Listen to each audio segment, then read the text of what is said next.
सिद्धेश्वर परिसरात हळदी कुंकू समारंभाला महिलांचा उत्कृष्ट प्रतिसाद।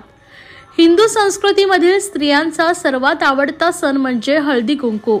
जुनी नाती दृढ करायची व नवी नाती निर्माण करायची या व्यापक हेतूने हळदी कुंकवाचं सौभाग्य लेणं लुटण्याकरता दरवर्षीप्रमाणे यंदाही गोदुताई परुळेकर मैदान सिद्धेश्वर तलाव परिसरात शिवसेना ठाणे जिल्हा शाखा महिला आघाडी व चैत्र गौरी महिला मंडळाच्या वतीनं मकर संक्रांती निमित्त हळदी कुंकू समारंभ व किरण वेहले प्रस्तुत उधळू रंग स्वरांचे या कार्यक्रमाचं आयोजन करण्यात आलं होतं। सहाय्यक पोलीस आयुक्त प्रिया ढाकणे मॅडम यांच्या शुभ हस्ते दीप प्रज्वलन करून या कार्यक्रमाची सुरुवात करण्यात आली। तसेच विभागातील ज्येष्ठ व कर्तृत्ववान महिलांचा सन्मान यावेळी करण्यात आला।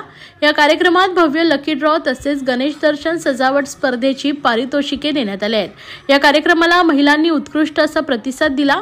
यावेळी महिला जिल्हा संघटक रेखा खोपकर, सुमिधा मोहिते, तर महिला उपजिल्हा संघटक महेश्वरी तरे, ॲडव्होकेट आकांक्षा राणे, संपदा पांचाळ, महिला शहर संघटक स्मिता इंदुरकर, वासंती राऊत, प्रमिला भांगे, महिला उपशहर संघटक मंजिरी धमाले, कुंदा दळवी, महिला विधानसभा क्षेत्र संघटक शीतल हुंडारे मिंढे, महिला विभाग संघटक ज्योती कोळी, संपदा उरणकर, नंदा कोथळे, महिला उपविभाग संघटक राजश्री सुर्वे, सुनंदा देशपांडे, उषा बोरुडे, तसेच माजी नगरसेविका रागिनी बैरी शेट्टी, माजी नगरसेवक मंदार विचारे, युवती सेनेच्या सहसचिव धनश्री विचारे, मितेश देशमुख, उपशहर प्रमुख वसंत गवाळे, पूजा भोसले, स्मिता आंग्रे, रोशनी शिंदे, मानसी पालवे, भारती गायकवाड, ज्योती कदम तसेच गीता चव्हाण आदी मान्यवर व स्थानिक विभाग प्रमुख जीवाजी कदम, शाखा प्रमुख मधु जांभरकर, प्रभागातील सर्व पदाधिकारी, युवा सेना, युवती सेना व इतर शिवसैनिक मोठ्या संख्येने उपस्थित होते।